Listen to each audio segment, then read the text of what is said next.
Here with my two best friends in the world, Saint Icky. What down? Nathan Jackson. What's going on? And we're joined by two members of Muted Color. We got Tom and Tyler in here. We're really thankful to have you guys spend your time with us tonight. Hell yeah. What's up, man? Big fan. Appreciate that. Fuck yeah. Mutual. Feeling is mutual. Thank you for having me. No lie.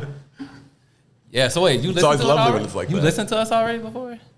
Yeah, no, I'm not just saying that. Yeah, I've watched a few episodes. Sick, yo. Most people come here and they don't know what to expect. Yeah. I still don't know, but because they've grown, I feel like, Yeah, since the inception. The best addition was when the homie Jimmy came on board and he started making those Instagram clips. Because I think that engages more people. Yeah. It's really hard to get people on board with long format content. So when you can break it up and they can digest it into smaller pieces, I think it's just helpful. Yeah, I like feeling like I'm hanging out with some people sometimes, and sometimes you just got to listen to some dudes talk for 50 minutes. Yeah. For real. For real. You at Connected. work. You at work and shit. The time go by. I can't listen to music 24/7 for real. I be trying. Yeah, I think it's hard to listen. I can't listen to bands I know when I'm trying to work because I'm focused so much on the lyrics and shit because I know them. If I don't know the music, I can play it, or a pod, you can just tune it out a little bit so you can focus on shit. That's why I just go with ambient music when I'm trying to focus on something super boring. I straight up just put on like just some random ass playlists when I'm working on shit, and I just kind of like it's there, but But it's not in the front. Yeah, it's not like in the forefront of my focus right now. Yeah, it's like I have music going like pretty much 99% of my life. I'll wake up, I'm getting ready, I'll put some shit on, random playlist. sure. In the car, at the job, coming back, I'm cooking, cleaning, everything. You know what I'm saying? Yeah, I feel like you can't really even like get your mind right without that. You know what I'm saying? I think it varies from person to person. Some True. people, it fucking blows my mind, people that don't like love music. When you meet them, they're like, yeah, just listen to whatever. I'm like, what does that mean? What does whatever mean? It kind of like blow my mind because like most people are not really into music. You know what I'm saying? Like most people on the earth like don't have like the drive to like make some music or to find some new shit. You know what I'm saying? I worked with like in previous jobs people who would define themselves as people like, yeah, no, I like music. Like music's dope. And it's like, all right, so sounds vague. are sick, you know. Like, So vague. and it's like go deeper, you know what I mean? What does that mean? But like everybody can't do that. We need people to work on cars. We need people that love cars. Yeah. We need people that love other shit, other than music, for society to go around. Yeah, but it's like there's so many people that are super fans of music that don't feel the need to play music. You know, I agree with that. and I mean, because there's got to be. I mean, think about you love the NBA. Like ain't anybody making that shit. No, I mean How many people I don't know, that's because it I might be can't. my That's because time. I'm physically can't. If I could, I would. I definitely would. I'd do that before this. Maybe one day you'll get there. You hit that growth spurt. So how y'all start making music? Oh my God, it's a loaded question. I was playing like the first song, like literally the day I bought a guitar when I was like 12 years old, I learned Iron Man by Black Sabbath. Perfect Like song. just the bend though in the beginning and Yeah. like the Iron Man part. Sick. And just wanted to like only play thrash metal music very bad, just crazy bad guitar pedals. That was the first song I knew I could nail on Guitar Hero. That's something. Guitar, that also influenced me to play guitar in a very dumb way, but unfortunately. What do you mean by that? I mean, that game was fun as fuck for real. I used to go crazy on There's that some shit. tracks on there. I play guitar, it like fucking hurt my brain. Yeah, I was a beast at that shit. I was like expert mode I killing was shit. hitting, I was playing Coheed. You know what I'm saying? I was up there, expert Coheed. Let's Through go. the fire and flames. That was the ultimate high right there for that. Well, for me, it stems from my family because my grandpa was a trumpet instructor in like the Philippines. Word. I don't really know too much about it, but I know that he played trumpet and piano and guitar, and then he like kind of passed that on to my dad, and then he passed that on to me. But like at first, I didn't really care for music like until I saw it. This is probably pretty embarrassing, but I saw School of Rock in the theater with my dad. My dad like took me. I was like, dude, this like playing music is the dopest shit. I want to be fucking Damn, in theaters. Yeah, I want to be what's his name, Zach in the movie. Fucking, Was yeah. he the guitar player or the drummer? The drummer? Yeah, I think the drummer, Yeah. one of them, dude. He I went don't wild though. He did go. Yeah. I've randomly seen that movie hella times, which is kind of embarrassing. That shit ain't embarrassing. That's what everybody like. Motherfucker be embarrassed. Like what you listen to as a little kid is what like define you. Like I told you, Yeah. I'm going to see My Chemical Romance. It's like, hey man, fuck it. I want to going play. to see I want to that rock, man. It's all This is the school of that, so Yes, you know sir. what I mean. Yeah. Take it in. So where y'all from? We're kind of from the same area. I mean, because we started a band kind of in that area too, but like northwest suburbs, Schaumburg-ish, you know, Okay. like his Bart- town is like right next to my town. So Like Yeah. growing up, where y'all go shows at like Doug's and shit? Doug's Rock Rock House. Yeah, that was a big one. LTO VFW In, Arlington Heights. AOC. Yeah, Hey, yeah. let me tell you a story about that motherfucking place, yo. So up? it was like my first hardcore show I ever went to was at that spot, and it was the Acacia Strain and Job for a Cowboy.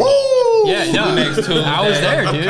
And like, do you remember like it was Giving cold it as up. fuck. It was like February. It was cold as hell. Cold as fuck in that The motherfucker. line was long as fuck, and like they opened the door, people started bum rushing in, and like motherfuckers broke the door off the hinge, and people started piling in, yo. I'll never forget that. Shout out Arlington Heights. Yeah, I was terrified of those shows that would happen. I was like 16 going to, do you remember this band Jerome played? Yeah, at- Jerome. Yeah, dude. They're from Indiana, weren't they? Yeah, They're and from Indiana. What was Jerome like? I feel like I've heard Hard, of that band. super hard. Yeah, you gotta be Oceano hard if type your shit's shit. called- Yeah, like all of those Indiana bands fight the crowd. And Oh shit. yeah, I always heard about that shit. All those weak ass like 219 crews or whatever.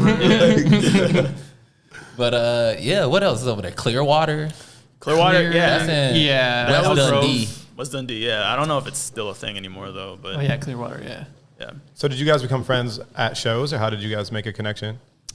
I was in like a metalcore-ish band a long time ago, and like Tom would come and like kind of like be the guy who would throw down for us sometimes, and it Yes, was sir. kind of fun. What Just like, band? What was the name of your band? ah man, I don't even know if I want to go there. Evelyn. It was named Evelyn. It was like 2010 neocore cringe. I feel like I remember that band. That name sounds very You need to forget because very familiar. Yeah, I mean, me and Tyler have known each other for a long time just because we grew up in the same scene. I feel like it was inevitable that we would be pretty close. I played in a band called Prospects for a really long time, and I would always just go hang out with his band all the time too. So yeah. So did it start as a side project kind of thing? The Muted, like a Muted Color? we Sort of. first we first like made another cringe band. We figured it Seems out. to be a trend. What's I don't going know, on? man. Man, sometimes you got to be cringe Yeah, until you can be dope. man, I've been there. I've been there. Gotta refine Definitely been it. there. But yeah, we made like kind of like a new metal revival band, and it was called Spit. And then we were like, you know what? Kind of over this shit. So I want to like play. I think at that point we were playing heavy music for, I don't even know, like 5-6 years, maybe coming on 7. And, you know, when you do something for that long, eventually you're just going to get burnt out, or you want to like at least branch out and do something different True. and something Yeah. challenging. And your right? ear like matures and shit. Right. You know Yeah. what I'm saying? Like, Bought a reverb pedal too, and I was like, Yeah, let's go. I'm over this. I bought a man. chorus pedal and shit just changed, bro. I don't know what to tell you. Bought a Fender. yeah, like- Y'all's first shit was mad heavy. What made y'all change? What made the change, or what inspired the change? For a Muted Color? Yeah. I think because like we were really, we still are strongly influenced by like hardcore and stuff. For So sure. like, you know, we really wanted to bring like a hardcore ethos into like more dream pop / you know, shoegaze kind of music. So we Yeah. were like, you know, really into that, and like we just kind of, that was the initial sort of start of the band, was like just that music. Like we just want this music to like be called this, look like this, sound like this, have the ethos of hardcore, but like we just kind of, you know, didn't want to do the same thing every single time. That's like Yeah, it was also like the want for challenge, because at that point we could probably write a heavy EP like just like that. Yeah. You know? So having to really sit down and structure the songs was something, I guess, sort of new to us in a new way. True. If that makes sense. I was talking about this on a earlier episode, kind of, but like I really love like the like hardcore and punk kids like getting into shoegaze and dream pop and just other kinds of music, and what I'm saying. still I has love those that. same values as hardcore. You know what Yeah. I mean? Because I feel like those values like can bring you anywhere. You know what I'm saying? And like I think they're strong values to have. I I think, think we're lucky to have that. Like hell yeah.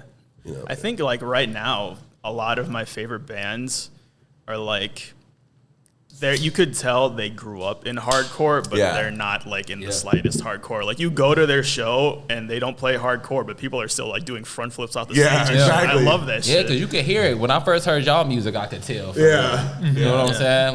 Like I said, it's like a maturity. You know what I'm saying? Like, like you grow to like you said, like want to challenge and do something different. Because after a while, like everything is the same. And that shit is And cool. that's no disrespect to anyone who still plays that kind of music. And if you want to play that kind of music, that's dope. But it's like almost for like us, we just wanted, something else. It's almost like you have to go through that in order to get to the point that y'all at. You feel me? Right. In order for it to sound like good. It's like if you watch like an old My Bloody Valentine live video from like '94, there's people stage diving. You know what I mean? Like, Yeah, I mean, it was only shallow and shit. You know what it's I mean? all like an emotional thing. I mean, like there's not like a genre that I think has that like DIY sort of like ethos where you could just kind of like sniff it out. You know what I mean? For sure. And if you really think about it, Loveless is a hard record. It's just hard in a different way. Yeah, it's not as in your face hard, but it's very hard riffs and shit on that album. There's some hard ass it's riffs. like I listened to it like a long time ago, and I was like, all right, like this is whatever. And then like you listen to it later, and I'm like, this is heavier than like most things that I thought was like heavy. Yeah. Like trying to be heavy. Yeah, you know and what I mean? obviously everyone knows it's loud as fuck. You know what I mean? Right. Yeah, So that's that also helps. That's the thing. Like motherfuckers be trying to be heavy instead of just being a heavy person Yeah. yourself. You know what I'm saying?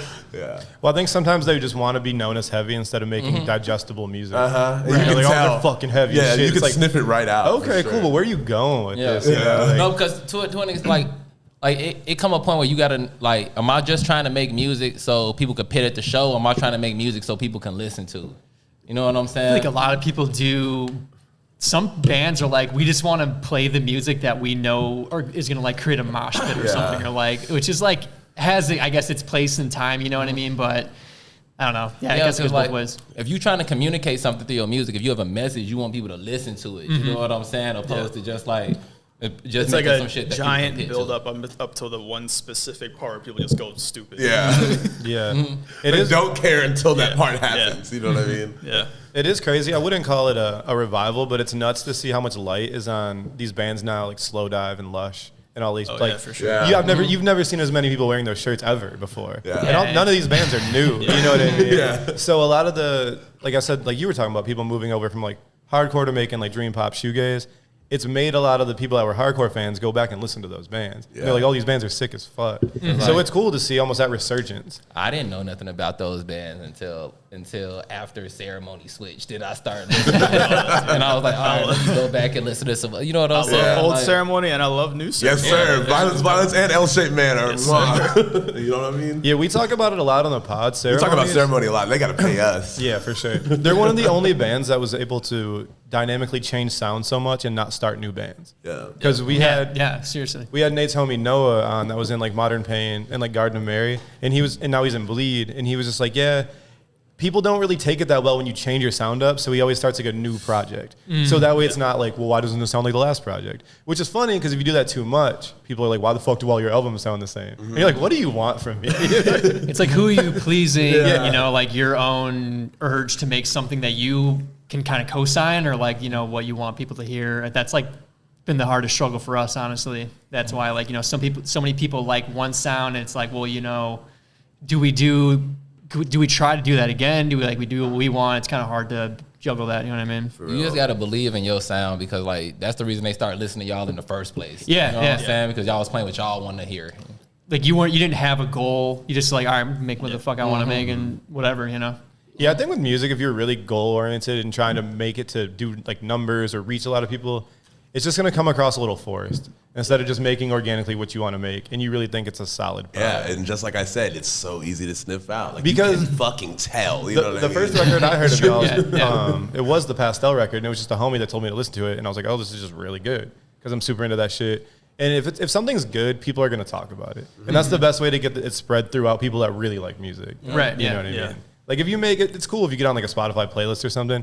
But a lot of times people that are putting on playlists might not be the biggest like music dorks anyway, because they're just putting on a playlist. Like tell me what to hear. Yeah, If they're it's searching spreading for through it. circles of people that really like music, that's the word of mouth you want. Yeah. Those are people who are going to go to the shows and be like, yo, they're going to pass it throughout their homies and shit. So it's a really good way to grow. With that pastel record, I kind of feel like on the new EP, you guys are really like moving in that direction, kind of keeping that sound. Yeah, I think, when we did Pastel and then we wrote the second sort of EP, Shatterhead, like it was just really kind of, we want to try something like kind of completely different. And then with this one, we're like, you know what, like let's kind of like keep it, let's bring back like going a little heavier, and like still be honest. And like we just kind of made exactly what we want to make, it's more honest than the last release for sure. No. What made you guys want to do it with Fever? That's like a label situation? The new one? Yeah, so that was, we just randomly got DM'd by Fever, who's Campton from ex-Teenage Wrist, Chain King of 1974. And he just sent us and he hit us up on like Shatterhead. He's like referencing Shatterhead. He's like, I really like this song on Shatterhead.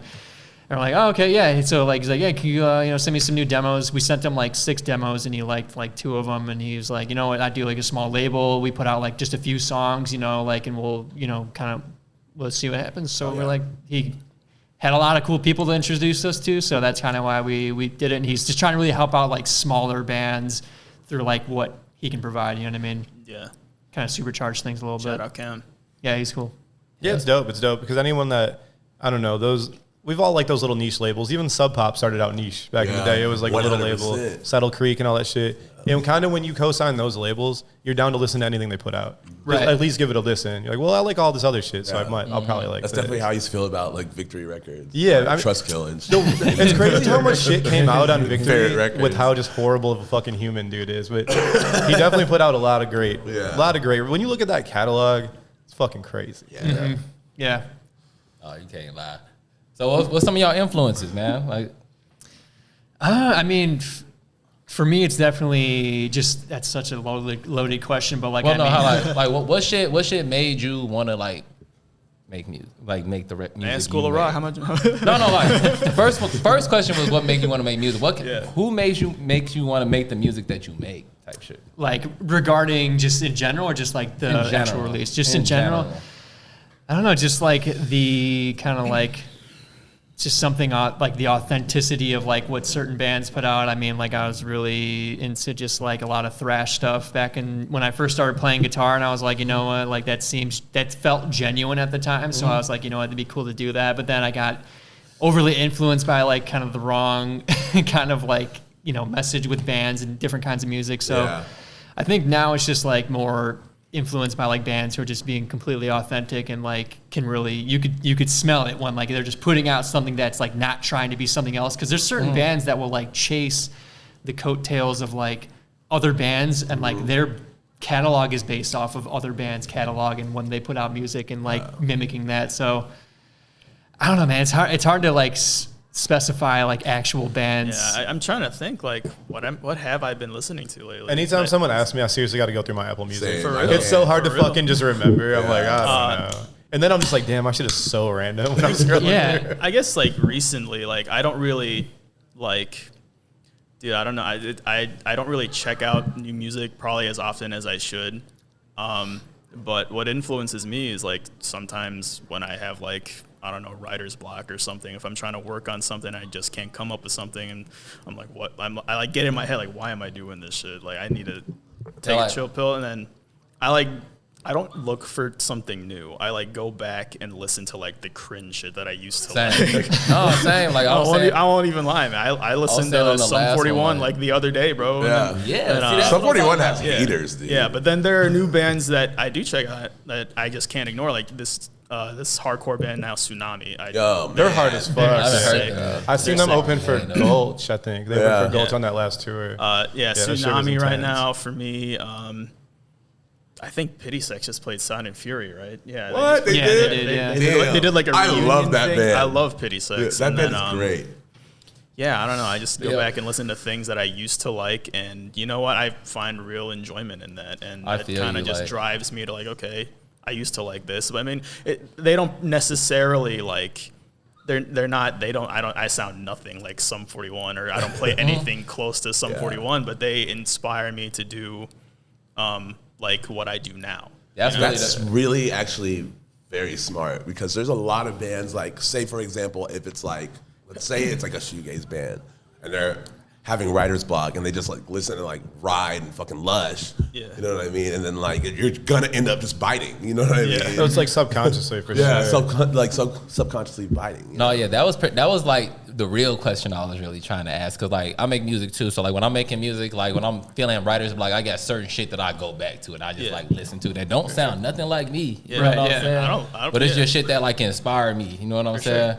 It inspires you to do what you do, and I think that's what's most important, you know? Yeah, definitely. Kind of to play off what you were talking about with new music and not really being that tapped in, how do you guys feel about how fucking like the rapid release of music now, and do you feel like that kind of subconsciously influences y'all to try to push it out quicker?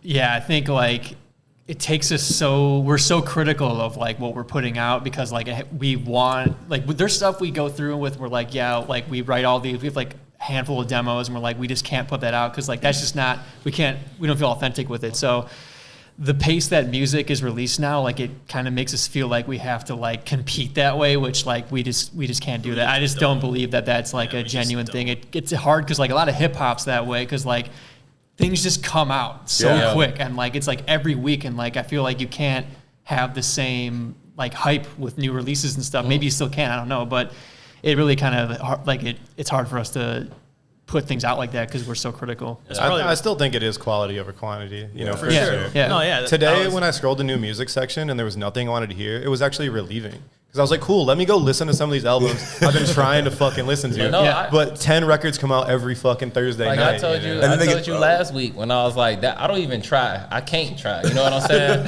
I listen to what I want to listen to, and I'm going to get around to it when I get around to doing it. But like, I feel like y'all are lucky because I'm a hip hop artist. You know what I'm saying? I feel like it's not the same as like when you're doing like bands and shit, because like you said, hip hop and shit is every week. You know what I'm saying? Yeah. Every week. And that shit gets forgotten about. Week. If it drops on Friday, it's forgotten about. It's gonna get forgotten about for real. Yeah, I mean that's why it's weird when people are overly critical about all this rap shit sounds the same. It's like, dog, you want new songs every 4 days. You think someone's just gonna be in a different bag every fucking week? Like, no, I'm off that. It's been 7 days. But like it still moves faster, but I feel like when you get into like band shit, it like people like take it in and like really listen to it more. You know what I'm saying? Like the sound doesn't move as fast. Like in hip hop shit, like somebody starts rapping a certain way, then next week everybody's rapping that way, and everybody got a different song that way. You know what I'm saying? I feel like y'all can like carve y'all own space out a little bit more. Yeah, like it shifts the whole genre versus like in like rock music, there's so many subgenres. Or just because some band's doing something, you don't have to completely be like, oh shit, we gotta do that now. Because that's the thing in hip hop, is like subgenres are new. Like in the last 10 years, like now we got more hella subgenres and shit. But like, and those are some things, if you're like a general rap fan, you wouldn't even know exist. Some of those like niche fucking rap genres, you'd be like, I don't even know what that is. So. And then a lot of things, another thing is that like when it comes to like rock music, a lot of like the energy is rooted in shows for real. You know what I'm saying? Hip hop is just like listening through your headphones, but like when you got a band, like people are looking forward to seeing your show. Yeah, for sure. You know what I'm saying? I think that's kind of like what separates the genres a little bit, like the quality of listeners. People who like bands and stuff, they want to like know more about you, I guess, and like listen to your albums like really more in depth. Whereas someone who likes rap kind of just like throws it on. It's like, oh yeah, this is dope, and bump it in the gym or whatever. But yeah, I think the quality of listeners is just so different. Yeah, and then I feel like with rap, there are those people that are like high quality listeners, but it is. But like the thing. Oh my God. No, you're fine. The thing about it is that like I think that the ethos of rap is all about coming up and like getting money, for sure, and just like trying to be in a better place than you were before. Where when you're gonna rock music, like there's so many more elements. You know what I'm saying, with songwriting and shit. It's more about how you feel, your emotions, and like the things that's going on in your life. You know what I'm saying? And rap music is just a lot about like how I came up and I'm coming up. And, you know what I'm saying? Which it don't take nothing away from it. It's just different shit. I don't think it does at all. I think there's just a time and a place for everything. Like our homie that's here, Nick, we'll be here chilling like late at night. It'd be like 3 a.m. There'll be hella homies over. And we're just playing like Future or something that's going in the back. He'd be like, you got to hear this new band. It's like, dog, this is not the time. You know what I mean? There's hella people fucking yelling everywhere and shit. It's like, you want to sit down and listen to that alone, send me the link and I'll check it out when I'm chilling, you know? At 3 a.m, you're not like, hey, check out this new band I just found. But if you just put on some like rap shit, it's just good background. And everyone gets like weird and quiet. You're trying to listen. pull up to the party, play some Power Trip. Yeah. Let's go. And then the hour, yeah, they sound like this band. No, they sound like this band. You're like, I'm going home, dude. Fuck. I'm almost like, if you're gonna recommend a band to me, like give me like the vinyl or something and tell me to go home and listen to it or something, like, because then I'll actually like truly digest it or something. But it's kind of hard when there's like people recommending all this random shit. Yeah, Sometimes I'm gonna like, forget. okay, to, I'll get to like I'll forget whatever. to like hit the Bandcamp link. Yeah, you know what I mean? like something more authentic. Yeah. You know? I think we all have those friends that we just really trust, and we're like, all right, I'll check it out. Yeah. But it's not like the random dude at Easy Ends, like, you got to hear this album. I'm not fucking playing this album. Yeah, no. But if Nate tells me to listen to something or Perry, I'm going to listen to it. Because, Yeah. you know, like, they're trusted friends. You're like, all right, this is probably fire. You know, but the random dude, no. I'm sure you guys get that all the time. there's too, I mean, there's after always you that play a guy set, they're somewhere. like, dude, check this out. And you're like, Man, I ain't trying to listen to shit right now, bro. We're at a loud ass show. Yeah. The last thing I wanted, like when I, you like, supposed to go to the one of the bathroom? things I love about playing a show is like driving home in silence. Yeah, exactly. Because you're around loud ass fucking people and loud ass bands for like 6 hours straight. I'm losing my mind. Yeah, straight up. They expect you to, like, what, go to the bathroom and, like, play it up against your earphone. Like, Yo, this shit is sick, bro. and then come out and be like, yo, that was ill. Like, they're There's like, gotta be someone who would do put my that. AirPod in. it's Put my gotta- AirPod in. You're like, I'm putting your nasty ass AirPod. yeah. There is something, since we're talking about shows, I wanted to ask you guys. So obviously over the last couple of years, there was many peaks and fucking valleys of COVID. And I would see it kind of like chill out, and you guys would get added to a show. And then it seemed like a week or two before you would drop off. Was that just COVID being like weary of that, or what were the reasoning behind that? I think the last show we dropped was we were supposed to play Beat Kitchen Kitchen. with Bleach Cross, I think. Yeah, But I was sick. I actually caught COVID. Yeah. So yeah, this guy. I think that was all me. I fucked up. No, I mean, even like before. I think you're good, dog. I don't think you did it on purpose. You're at home, so I fucked up. So pissed. My fault. Like nobody else got Kissing mad COVID. random people on the lips to get out of the show. I mean, even like before, like right when COVID dropped, you know, like there was, we had gotten our own like 5 shows or something out of state. And like the first one we played, and it was like right when like people were just kind of finding out about COVID, like right before it fully became a thing. And then like the next day it was like, we're locking down. And like we had to just like ditch like 4 shows. That sucked. That was that. Oh, so you guys were out of town when that happened? We were in Southern Illinois, and then like we found out, we're like, should we even play this? And then like the next day it was like, okay, we can't do this anymore, and like everyone just closed up. It would have been our first, I think, out of state shows like ever. But then Word. then COVID hit, and yeah, it was hard to accept, but you know it is what it is. You can't. It was rough for artists, yo. I think everybody had to do that shit. I definitely had to cancel a bunch of shows. Yeah. I had booked a show, and then Kurt got COVID, and then everybody else around us got COVID. I was like, I had to Yeah, that's why you cancel can't be yourself about it. You weren't the only one to get it. You got to look at the numbers and be like, all right, it's pretty common. that shit. Yeah, And that's why I yo. think, I mean, I don't know. I wouldn't say feel bad is the right term, but trying to be a promoter during that time was probably fucking brutal. Yeah. Where you're booking these bands, and then people are dropping off like a day before. I guarantee you they felt like they were done. You know what I mean? Yeah. I mean, a lot of venues and just places in general, just like I feel like they kind of either slowed down or but it's back, so let's go. Yeah, we're in full force, I feel like. Yeah, you guys got a show next week, right? The 14th, This will be out on Monday, so the show's on Wednesday? September 14th at Sub T. That's up to Say, you. who you guys playing with? Scarlet Demore, Illusion of Choice, and Demo Division. Say. Whoa, shout out Yes, to sir. Illusion of Choice. Great Hell yeah. band. Pretty cool guys. show. Yeah, they're Might the take Bitter off work for Thoughts that. guys, or 1/4 Yeah. of Bitter Thoughts. Cool band, Chicago. Hell yeah, Hardcore, them, yes, them sir. the boys for. I'll fuck with them. Kurt, you got the song live? Yeah, for sure. Definitely go check out that show on Wednesday. We're going to get into the break song. We're going to play a song called Mauve off Pastel record that came out a couple years ago, right, at this point? A couple years ago for this record. Yeah, check this out. It's called Mauve off Pastel. Sick. Hell yeah, Jimmy, roll that shit up.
So that was Mauve off Pastel. Go check that out. That record's super good. First one I heard from you guys, and I really like it. On the break, we were just talking about embarrassing old bands and stuff. Imagine if it was a point where you're like Anton from Brian Jonestown or something, and there's a whole documentary about you being a fucking spaz, dude. And people just view the shit out of it all the time. Doxed. Yeah. You need those old bands though, 'cause that's where you learned the ropes. Like that I'm was just saying, if you're him, watching that is probably actually cringe. Nah, fuck that though. Fuck him, bro. I'm talking about like that's like your internship. You know what I'm saying? You gotta That's go the through perfect that way to shit, put bro. it. Yeah. Yeah. Boot camp Gotta go right through there, that shit. You gotta sell them tickets and be mad. You gotta fucking go through all of that shit in order to like become the band that you really need to be. I don't respect you as a band if you ain't never been through the grind. I do respect the people that like didn't have to go through that, but I have a special appreciation for the people that did, because it's like, damn, you really fucking got dragged. But like, how do you not have to go through that? Some people blow up pretty quick, honestly. You just get the right connections, your music's good. If your music's good and you have the right connections, you can kind of get it pushed pretty quick. But I feel like that's how you get the right connections, because you've been in all these spaces being in the you chitlin are circuit. friends for sure. Yeah, true. It's like, if you've been in mad bands and then that shit breaks up and then, you start this like, like a super group, for example. You know what I mean? Yeah, like that Fugitive band is gonna go crazy just because of who's in it. But like, them people in it ran the chitlin circuit. You gotta run the chitlin circuit. Yeah, yes or no? Yeah, like for sure. I think it goes both ways. You got to go to the ringer first. You got to. You got to. For me, being in that spot before, I have to agree with that. You know what I mean? Yeah, I don't know any other way. Who you just said like I respect it if you didn't. Like who did?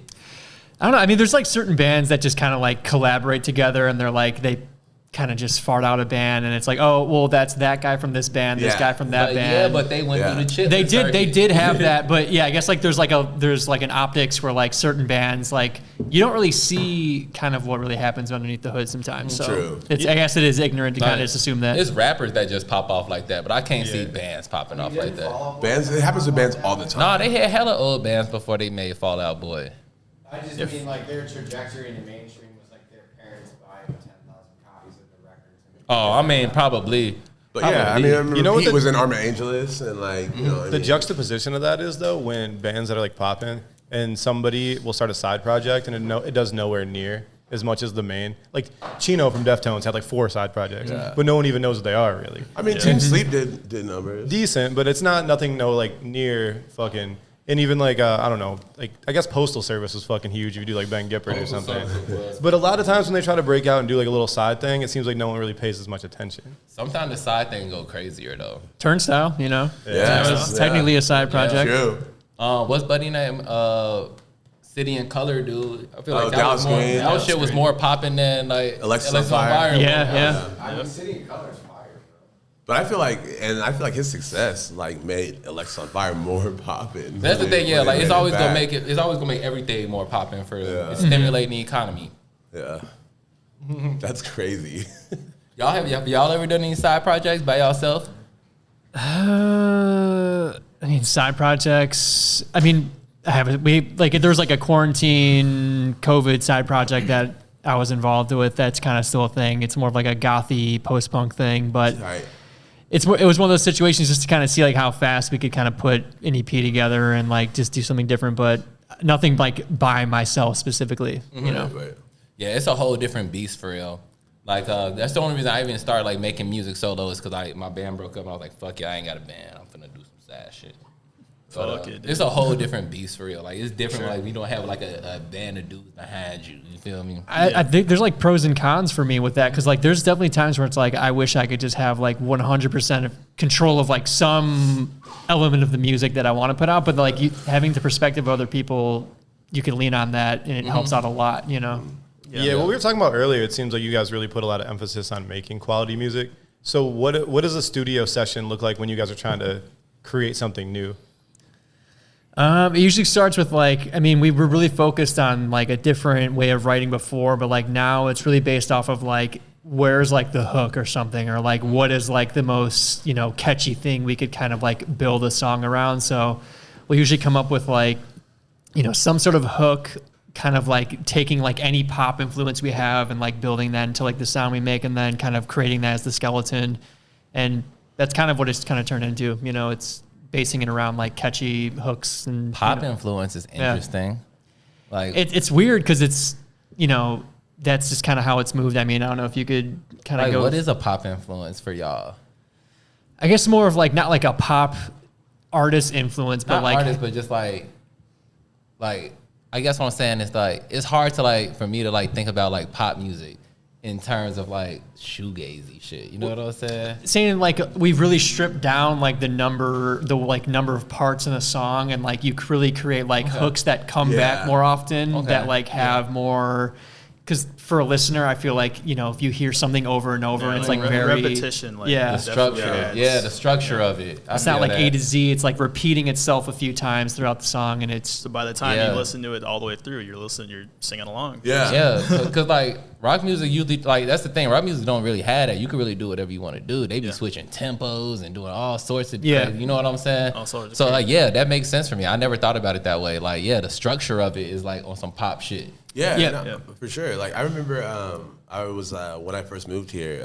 My friend Riley, that was in Power Trip, he lived here, and I was at his crib, and it was before they did their last album, Nightmare Logic, and we were like watching like their old like This Is Hardcore sets or whatever, and he was saying like, when I do this next album, I'm gonna do like kind of like poppier songs, not pop, but like, you know, more like chorus heavy, you know what I mean? like So hooks. like hooks. So like kids can like go crazy to that, you know what I mean? Yeah, I mean, no one's really immune to melody. If you think about it, subconsciously you pick that shit up. And that's why if you go to a show or like a large thing where maybe people aren't super familiar with the acts, as soon as a hook comes on, everyone's like involved. Right. They know this part of the song. But when like the choruses are on, I mean the verses are coming through, people are just like kind of quiet. Yeah. But then a hook comes and it's fucking crazy. Especially in like a mainstream song, because if you like it or not, like you're just gonna be drawn to melody, like melodic shit. You know, that's why when people try to remember things, they like do it in like song format. Yeah. Because it's easy to remember, because there's like a melody to it. And you might not remember like the content, but you're remembering the melody. So that's why it sounds so familiar. So like earlier we were talking about like making music like authentically, you know what I'm saying? As in like what you really want to do, and not really thinking about like what people would like type shit. But it's like a deeper level in it when you try to structure your song so it's easier for people to digest it.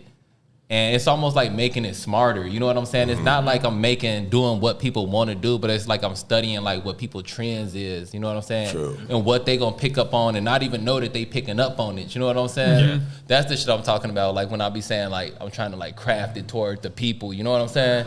It's not like I'm trying to just do what they want to hear. I'm trying to like make my music smarter so that like they pick up on it and they don't even know what they doing. They don't even know they picking up on it. You feel me? Right, yeah. I got you.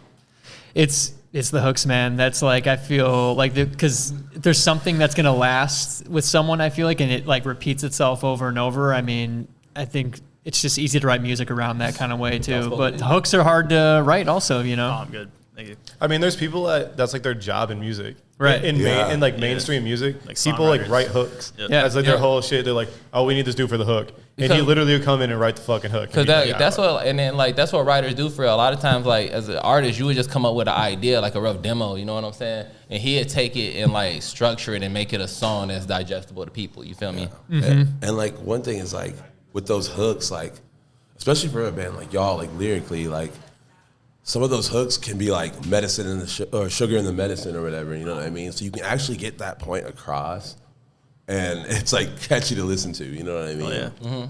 Yeah, I mean, it just seems like we have fun writing it, because it's like, you know, it kind of takes the stress off of like feeling you have to write a completely new part, you know, like 4 different parts in a song. Like it's like almost smarter to like kind of take a step back and be like, okay, like this song needs to like breathe a little bit. It needs to like have more of like a familiarity between the song. So I think that was a struggle we had, was like just like writing parts that were just like trying to make new parts all the time, as opposed to like kind of just making more of like a, you know, circular Kind sort of of like a motion. callback. Yeah, for sure. You know, song, and that's that maturity I was talking about, like maturity in writing like your music and shit. Cause you start to think about shit like that. Yeah. Instead of just like going straight through. You know what I'm saying? Back then, like in metal bands, like there were like no choruses or really at all. At least the kind that we were playing. We were always okay. What part goes well with this next part? Yeah. What builds up the very last minute of the song? Like, you know, like.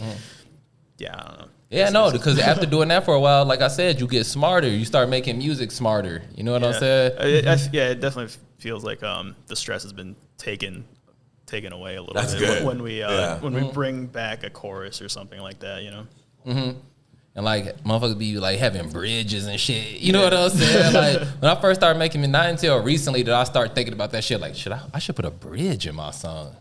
Sprinkle that in, you know. It can make the whole difference. Yeah. Like damn, like a pre-chorus and then like you know what I'm saying? Shit like that for real. Like cause like I never like I wasn't like in band in school, but like I never took like no music theory classes and neither, shit man. like that. You know what I'm saying? I think sometimes that can hinder people because then you think you got to do it a certain way. You're like, oh, I learned it this way, so I got to do it this way. I mean, I think it's very like it's valuable information to know, or like it helps you definitely write the song or whatever you're working on a bit faster, but maybe it might take away from the authenticity of how you come up with a new song, because it just automatically in your mind, just because you know that information, you have to be like, okay, it has to go into this. Exactly. It has to be in this key, in this part, at this tempo, and I just kind of strayed away from what that. I feel like I know from like working with other artists and shit, it help you articulate what you're trying to say. For sure. You know what I'm saying? Absolutely. A lot of that shit is just like it's hard. Like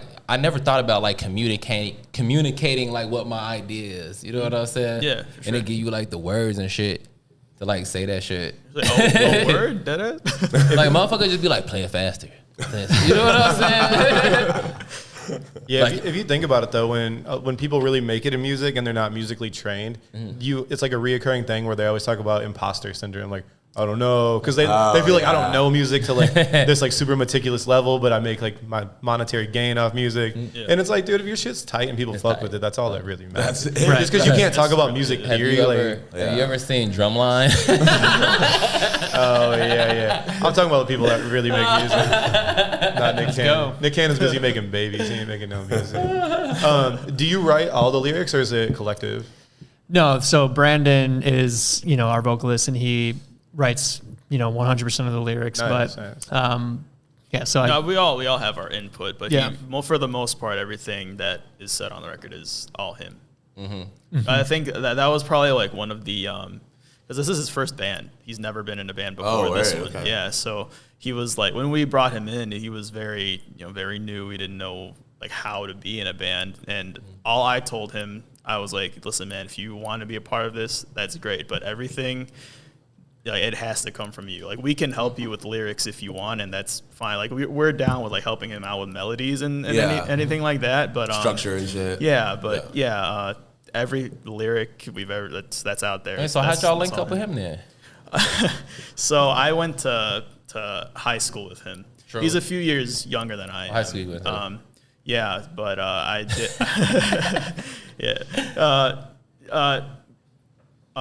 We went to the same gym together for a really long time, and that's kind of like how we reconnected. Like, I'm a bit older than him, so I graduated, and I kind of just didn't really see him around anymore until I started going to the same gym.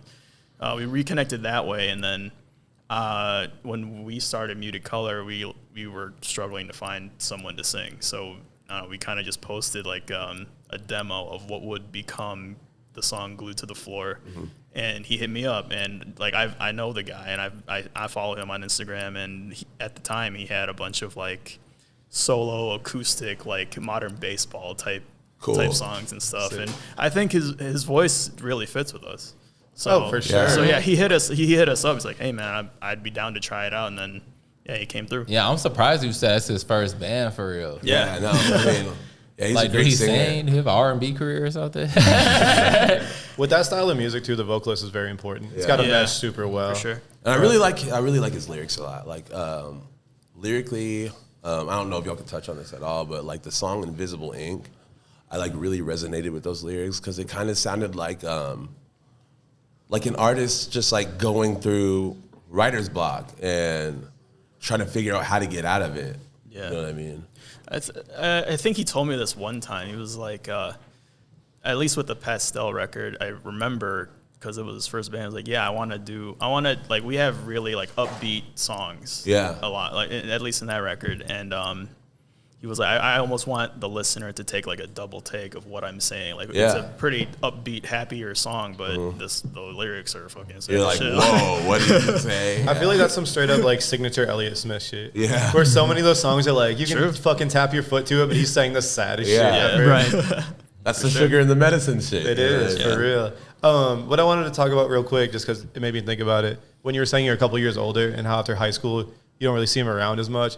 What's funny in high school, if you're like a year older than someone, it feels like a whole different world. But once you're a fucking adult, you can be like 7 years older than someone. It's the same shit. Yeah, for sure. But in high school, if someone's like a senior and you're like a freshman, like, I'm not talking to them. Oh, that's exactly You're how like it was, 2 years real. fucking. That's exactly real, how it I wouldn't was. even know you for real. You're no one. I really wouldn't even know you for real. Yeah. You was outside my circle. I went to a big high school. If you was outside my circle, I probably didn't really even know you for real. Yeah. Or people at different schools, you know, that was like, yeah. he goes to a different school. You wouldn't fucking know him, you know? I'm not even gonna try to be friends. Yeah. Yeah, it was Nah, funny, like parties would always be like, girls from this school are coming to the party. You're like, yeah. oh shit. It's like all different shit. Those are the baddest girls. It's funny because a girl would be bad. A girl would be bad at shows. The same thing with dudes. Like, motherfucker be that dude at a show and then, like, be regular at high school. You know what I'm saying? That was me for real. That was me, too. I would pop out of the show and be that guy. Then I'd go back to school and then just be regular. No one knew. For sure. Y'all don't That's know I funny get in too. cracky. Y'all don't know I'm the hardest mosher in the city. So, like, hey, You're still on that shit. You were going crazy at that candy show. yeah, yo. I was like, Nate's gonna be hurting. as a Yeah, boy. Nate inspires me in the pit for real. It made me have to go in there, man. Nah, man, when I go see a show and I hear a riff, I feel like I'm just being summoned. And Yeah. I need Yeah. to kick the shit out of Yeah. someone. So like, You have to. so like that's a thing, bro. Like, cause I make hip hop, so I obviously like play shows with a bunch of hip hop artists. Like, For sure.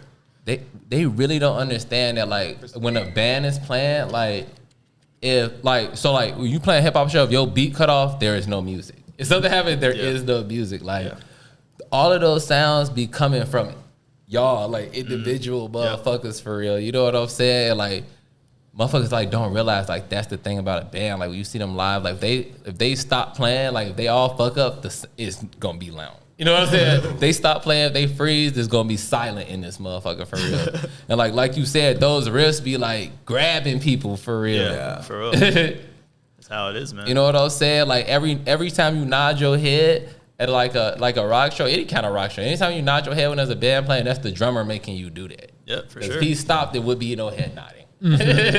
Yeah, I feel like drums just backbone of the beat, regardless of the Everything. music. You know what I mean? Everything for real. When that bass hit, is someone playing that bass. You feel me? It's something that we're with, especially with my other band, like we get looped in with a lot of bands who like backtrack their drums or have programmed drums, and like there's a very different response. And like it's not, you know, to say that there's not good music that does that, 'cause I love music that just has programmed drums, you know. But like there's like a different just feeling like when that's actually played like in the venue versus like playing it over the speakers, like comparatively, and it's just it's just like it's just weird how that grabs like you in, you know. Different element about the show that just draws you in, you know. Yeah, yo. Oh yeah, for sure. There's so many bands that seeing them live, it just translates so much different than on a record. And it's like there's a vice versa. So many bands you hear on the record, and you go see them live, and some reason it just doesn't communicate as well. Right. So it just depends on where you fit in that spectrum. Really, I guess.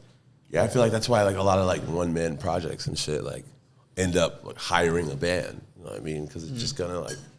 Yeah, I mean that's like the Bright Eyes model, where he just writes all the shit, and he's like, "You come on tour, you come on tour, Yeah. learn this shit real quick, and we'll do it." But I mean that still communicates the same because a band like Bright Eyes is so vocal driven. It's like who's ever playing the drums. Not to take away from anything, it just doesn't really matter because people are there to hear him sing those songs basically, and the sonics are almost like a backing. Yeah. Where a lot of bands, the sonics are like the forefront of the shit. Exactly. Like the drummer might as well play with brushes, you know what I mean? Yeah, like where if you go back to like Sabbath, people wanted to hear like the drums fucking come in and the guitar riffs, but also wanted to hear Ozzy and shit. Yeah. You know? It was a complete package There's versus still bands like that for real. They're like the guitar player is the dude that like steal the show. You know what I'm saying? I'll be sitting there watching this motherfucker see gameplay. You know what I'm saying? It's hella bands that's like that for real. Shredding. Yeah. So, like, I feel like during this this conversation, we spent a lot of time talking about like solo acts and like rap where it's just one individual. You guys being in like 3, 4, 5-piece bands, do you feel like that's a positive where you have a collaborative effort, or do you feel like sometimes it's like a push and pull thing? Be kind of both, honestly. I think between all of us, we have at least like 20 demos. Like everyone in the band like contributes their own part, and then we kind of try and like build off of that together. But yeah. Yeah, I think, the band started kind of centralized with like one person writing the whole first EP that we put out, Pastel. And then, it slowly kind of like got people like Brandon, for example, who like wasn't fully like aware, like into the music that we were playing. And like he kind of created and like made his own sort of sound and like kind of understood it and like gave his interpretation of like writing that style, which is cool because it's like you're getting someone who completely didn't listen to something in like giving his interpretation of it. Now our drummer, Jet, he is like almost like he plays drums, and he like picked up guitar recently and he's like writing full songs just because like drummers can really compose songs because they're really like good at transitions and like composition. So it's kind of grown into that where, it's kind of molded from like one person moving the songs along to like people who are just really kind of grabbing onto it. And it helps out a lot. It's beneficial in my opinion. Yeah, because one person will make you play some shit that you would have played for real. You know what I'm saying? They'd be like, play this, and you'd be like, nah, I don't think that's gonna work. And then you play it, be like, damn, like I ain't see. You know what I'm saying? Yeah. I always like to like have like it's got to be my people though. It's got to be people I trust for real. That's like around me, like writing music and putting music together and shit. Because like that collaborative shit, like it'd be shit you never would have thought of. Somebody just said it. It was hot. You be like, you know what? Let me try that shit. Yeah. You got the wrong people in there to get ugly for real. Oh yeah. What do you mean, like yes man? No, but like there's like I haven't been in a band in so long, so I don't know like how it is with that. But like I'll be working with some like producers and shit, and I'll be like, you should do. I'll just say anything, and they'll be like, no, I got it, doing it my way. You know what I'm saying? There's people that's like that. And I'm sure there's people that bands like that cover there, but I'm playing it this way. That's not a producer, that's a beat maker. There's people who are definitely like, they just won't absorb any other outside input, which like you're kind of hindering yourself. Like if you're 100% only in your own echo chamber with like listening to your own thoughts and your own music, like any input, like it's going to be beneficial, you know what I mean? And from the right person, obviously. But like, it's if someone like you trust and like someone that you want to collaborate with is like giving you some sort of idea. Like I used to be someone who was more like closed off, like, no, I got this, like not in like a negative way, but now it's like almost like, let's all do this thing together because like you're gonna do something that like I've never even thought of. I'm gonna do something you've never thought of, and like we should just make the best out of that, Yeah, that's that and that's also that communication shit I was talking about, like communicating like music. You know what I'm saying? Yeah. I mean, all that, everything that was just said is very applicable to life in general. Yeah, like you can apply that to your life as long as you're weeding through what's bullshit and what's not. Taking suggestions throughout your life is the best way you can move through it. Because thinking you just know everything and you got it. You're gonna have to like bump your head a lot. Like your path is gonna be very like, all right, fuck that up. That's what I'm saying. A lot of people like they don't even know they doing that for real. They just don't know how to communicate their shit. You know what I'm saying? Right. They just know how to do it their way, and they're gonna tell you. They don't even know how to like tell you to do something different. That's such an easy way to stay stagnant. You know what I mean? Sure. Yeah, it is. Well, I feel like you're forcing yourself in a stagnant position by being that way because you're not trying to hear shit. So at that point, you might as well do your own thing. It's weird when they want to be like, oh, I wanted to work with this person. No, you don't. Right. You just got to accept, no, you don't. And just like, good luck on your endeavor. And not to say people aren't successful that way, but you just got to know. I feel like people got to really learn themselves and then learn how they work with other people. And that's when you're going to be the most successful. I feel like it's a hard kind of skill or hard thing to crack if you are one of those people, because then like you have to like rewire the way you like digest things like outside input, But it is super important. It's hard to break down like that for real. Because you think like, oh, like is it like an ego thing? Is it like I have like a control sort of situation? But it's usually, I feel like it's always an ego thing or something. Yeah, it's definitely. I think people that try to break that wall too always end up when they try to get through it just being really defensive. Because you're like, oh, well, what? They just give you like they want to defend their idea so bad. It's like that's just as bad. Even if you're trying to be receptive, but then you're just mad defensive. That's that vulnerability for real. When you click as a band, y'all can just like be yourselves. Y'all can just say what y'all. That's when you make the best shit. So, oh, go ahead. Go ahead. So we got the 2-pack. Is there a full length coming after this, or what's the plan? That is the good question. I mean, we're trying to we were just talking about because we referenced how, certain genres of music, put out music more frequently. We're maybe we should, push out some stuff that we've had that we really like a lot, quicker than we usually would, since it's taken us a few years to kind of put things out. So we don't know if we're going to do like a full length yet, but we would like to, but we definitely want to put out music quicker than we have been before, more frequently. Would this be with Fever, or was that kind of just a one-time thing? It kind of depends, like he wants to like continuously work with us, and he's super cool, and like he wants to do like smaller releases because like those are kind of, I think, just more they're just kind of more of his preference. But I think it might be through that, if we really liked working with him. So yeah, it's probably easier to digest too. That's literally what I was gonna say. Like, it's nothing wrong with putting out smaller releases for real. Yeah, I almost, to be honest, like, music in general is not really an album-driven market anymore. It's definitely more towards like single releases or 100%. smaller EPs. And like that don't change how you treat it for real. You know what I'm saying? You treat it like it's a full. You know what I'm saying? Sure. Yeah, sometimes I feel bad for bands that put out like a 16-song LP and people care for like a week.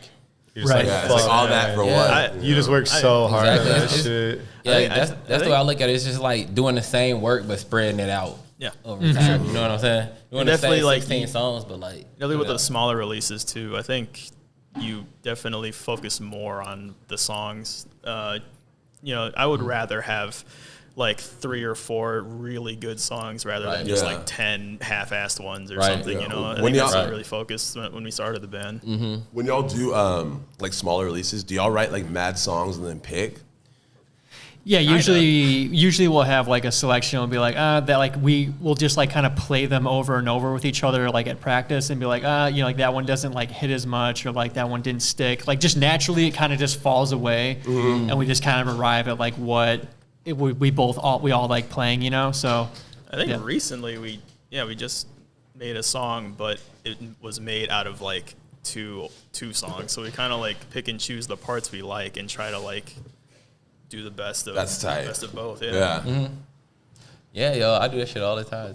like having a catalog is never like a bad thing in the Not at all. backlog, because you can go back to things like you wrote like 3 years ago and be like, why did Exactly. it still Why comes didn't I use back? that? Why didn't I use that? Exactly. That's all I was gonna say. It's still hitting. I will have songs I wrote like you said 2-3 years ago, and then like I'll be trying to think of a part. I'm like, I'm just gonna say that shit. Fuck it. It sticks with you, and you're like, why not? As a rapper, like you said, it's so fast. I don't even care if I said it on a song that's out. It was hard. That's funny as fuck. I feel like this question only comes because I was really stoked on that daisy chain shirt you guys made. Growing up, like fucking with music, I feel like a lot of people get like really into merch and shit. Is that something you guys do because you're fans of it, or do you feel like you just have to make merch? I'm super big into, like everything kind of like being cohesive, you know what I mean? So like there's a lot of music where a lot of bands were like, okay, like everything visual coincides with the band, everything merch coincides with the band. So that was a really important part that, it's still, sticks with us today, like that same merch. So that was a really important aspect to, just the whole, to everything, like it wasn't just like, all right, we're going to create this band. Like we wanted to like create this like feeling with like visual everything, Almost like a brand, honestly. Yeah, for sure. I feel like that's what y'all do with the album art too. Yeah, it's all super Like, it all critical. makes sense. It's all like, you know what I mean? And it's cooler that way. Yeah, It's better for the fans dope, that so way. fuck It's okay to be a brand. You know? I feel like visual shit is just as important. There's been so many times where I guess it's a little different now because everything's just on your phone. But there like band names and album art would draw me to like listening to some shit. Absolutely. I'm like, this album art is sick. I'm gonna fucking check it out. Or the name, like me and Nate talked about recently, like My Bloody Valentine. You're gonna listen to that shit at least once. The music's not good, I guess you'll move on. Yeah. But a name will really draw you into something. The visuals, you know what I mean. And then it's cool when like a band has. We were talking about this recently. When you go to a show and you get to buy the shirt, that's a main way to support a band. Because I mean, you get shirts printed for the low, you sell them for whatever. That's just money in your pocket. The easiest money in your pocket versus we demoed this, recorded it, fucking booked this show. That's so much like time to the money. Versus if you make some cool shirts, people want to show love, easy transaction. Right. Yeah, and even just like working with other people who like want to do what they want to do with like, the people that have helped us like create that vision, like that's also like just kind of collaborating with like other DIY people and like artists and things like that. It's just kind of like, we just wanted to be more involved in that and have more of that being, what we're about. Yeah. Cool. So you guys are like always looking for other artists to work with on graphics and shit? Like we had like, you know, the guy Nick, like his name's Nick Marchese, and he did like the album art for Pastel and like all the merch designs except for one. And like we really liked what he did, and like he did a very specific style, and like it really helped. Like we just like complemented each other by working together because like he was able to do what he wanted to do. We trusted him, and like, you know, we weren't super critical and like asking for very specific things. And I think that's like also been a very positive, you know, response to what we've done. Yeah, he just got it. Yeah. Yes, sir. Stimulate the economy, man. Let the people do what they Everybody do best. eats, man. You It's know all what I'm good. saying? Stimulate the economy. The more bread get Everybody put in eats it, you know meat. what I'm saying? The more people you fuck with, bro, they need that shit. That's gonna go right back in the scene. You Yeah. feel me? Yes, sir. Yeah, it's all. It's like it's funny. It's kind of recycled shit, you know, because everyone just moves with each other. Like, oh, I paid him for the art. And it's like, oh, I bought the album and da da da da da. You know what I'm It's just saying? like passing money around. I went to the Yeah. show. Yeah. Yeah, and it get bigger every time it go around. Hell yeah. You know what I'm saying? Spread the love, man. Yeah. So just before we get out of here, I know we got the 14th at Sub T. You guys looking to do some more shows coming up? Yeah, there's some shows in the works. For sure.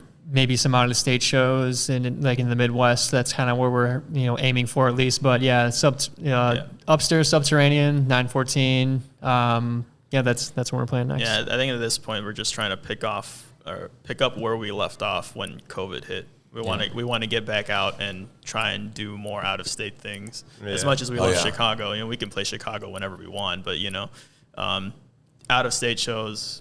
Yeah, that's what we're kind of focusing on right now. Yeah, what I like, and I know it's hard to judge because we had those 2 years that were just super weird, but Yeah. you guys like didn't seem like you were the band that was trying to oversaturate Chicago, where some people play every week. Oh my And it's God. like, dog, We're definitely not. yeah, it's like you're that doing at too all. much. I used to tell my homies they would play Sub T yourself like once a exclusive, month. you know? I was like, you're doing too much. Like basically, at this point, it's just your friends at the show. They're just like, fuck, It's gonna they're be playing again. 100%. Yeah, like there's you got to just- be really careful with your home city, how much you play. Yeah. Yeah. That's, I mean, we would have like things like potentially offered to us like months later, and we're like, oh no, man, that's just like still, we don't need to do that. That just doesn't make sense. Yeah. I wouldn't want to, like, I wouldn't go to a band, you know, the same band 3 months later. I mean, maybe, but Yeah, some people be playing like bi-weekly. It's like, dude, that's I'm fucking like, how? crazy, man. just Same for venues what, and you shit, know? Yeah. They're like, man, the draw is getting kind of late. I want to reevaluate Surprise. the situation. But yeah, man, you guys got anything else? No, I think we're good. No. We appreciate you guys. This is Yeah. fun. Appreciate Super you fun. guys having us again. Hell yeah, yo, good conversation, bro. Yeah, we're glad we finally got to set it up. It was in the works for a minute. Yeah, no, it was fun. Appreciate it. It's awesome.